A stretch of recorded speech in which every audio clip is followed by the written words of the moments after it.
Slick back. No, slick back. That's what I said. Slick back. No, nigga, I'm a pimp named Slick Back. Pimp named Slick Back.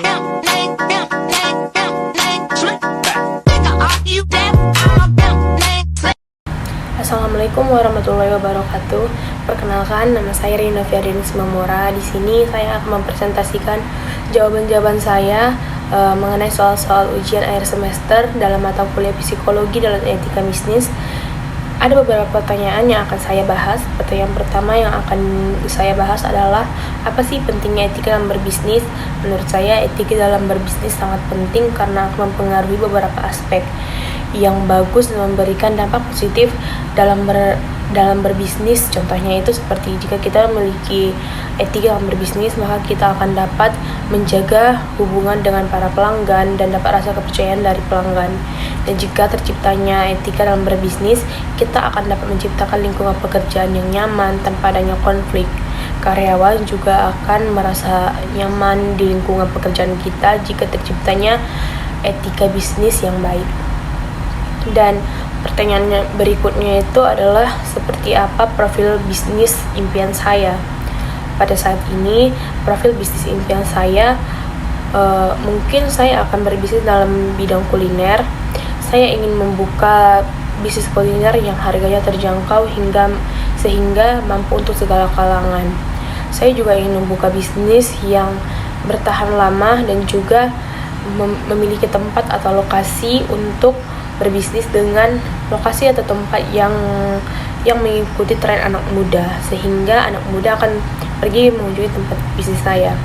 Dan jika saya sebagai seorang pemimpin, saya akan menciptakan lingkungan pekerjaan yang sehat, sehingga dalam lingkungan pekerjaan akan memiliki hubungan yang baik, dan saya sebagai pemimpin akan menjaga perasaan rekan kerja saya, memecahkan masalah yang terjadi bersama-sama, menerima pendapat dari rekan kerja saya, dan saya akan berusaha bersikap jujur, disiplin, dan tegas sebagai seorang pemimpin.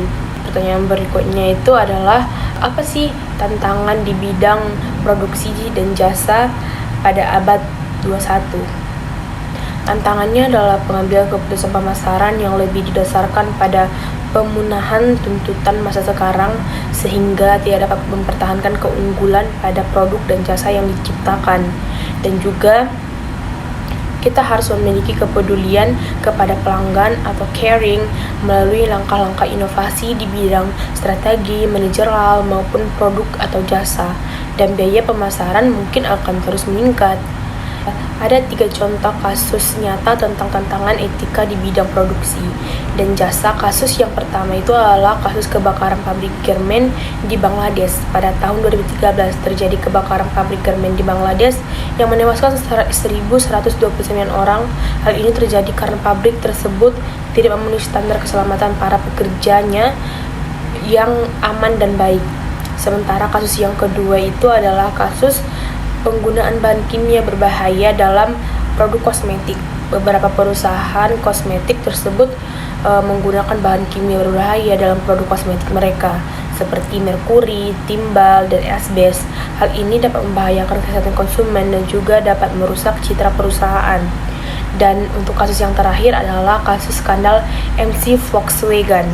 Pada tahun 2015, Volkswagen terbukti melakukan manipulasi emisi pada kendaraan diesel mereka. Hal ini menimbulkan kerugian bagi konsumen dan merusak citra perusahaan juga. Baiklah, kita akan masuk pada akhir presentasi.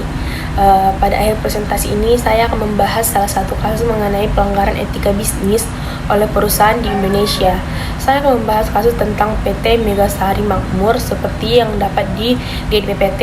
Ada 2 foto. Salah satu fotonya adalah produk PT Megasari Makmur yang terkena kasus, dan foto satunya adalah para warga yang demo di depan PT Megasari Makmur tentang kasus ini. Ada 4 poin yang akan kita bahas. Kita akan masuk pada pembahasan pertama, yaitu apa isu etika pada kasus PT Megasari ini.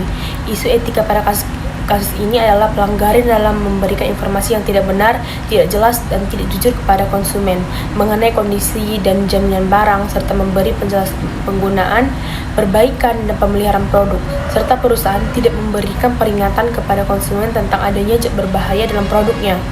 Dan juga siapa yang bertanggung jawab pada kasus ini? Yang bertanggung jawab tentu perusahaan itu sendiri. Mereka harus membayar dampak negatif dari kesalahan tersebut, termasuk penggunaan zat berbahaya yang terkandung dalam produk mereka yang dapat membahayakan pelanggan. Dan poin ketiga adalah apa dampak isu etika tersebut terhadap perusahaan. Dampaknya pada perusahaan tersebut tentunya adalah citra perusahaan yang tercoreng dan hilangnya rasa kepercayaan dari pelanggan atau konsumen, dan juga penarikan produk dari pasaran dan mendapatkan sanksi atau hukuman kepada perusahaan. Yang terakhir, siapa yang dapat mengambil tindakan untuk mengatasi atau menyelesaikan masalah tersebut? Yang dapat mengambil tindakan untuk masalah ini juga PT Megasari Makmur harus bertanggung jawab atas pelanggaran yang dilakukan dan memberikan ganti rugi kepada konsumen sesuai dengan hukum dan etika bisnis. Baiklah, saya rasa cukup sampai di sini presentasi saya pada hari ini. Jika ada salah kata dan salah pengucapan dalam presentasi saya mohon maaf, dan terima kasih juga sudah memberikan perhatiannya untuk presentasi saya pada hari ini. Saya Rina Fiardani pamit undur diri. Assalamualaikum warahmatullahi wabarakatuh.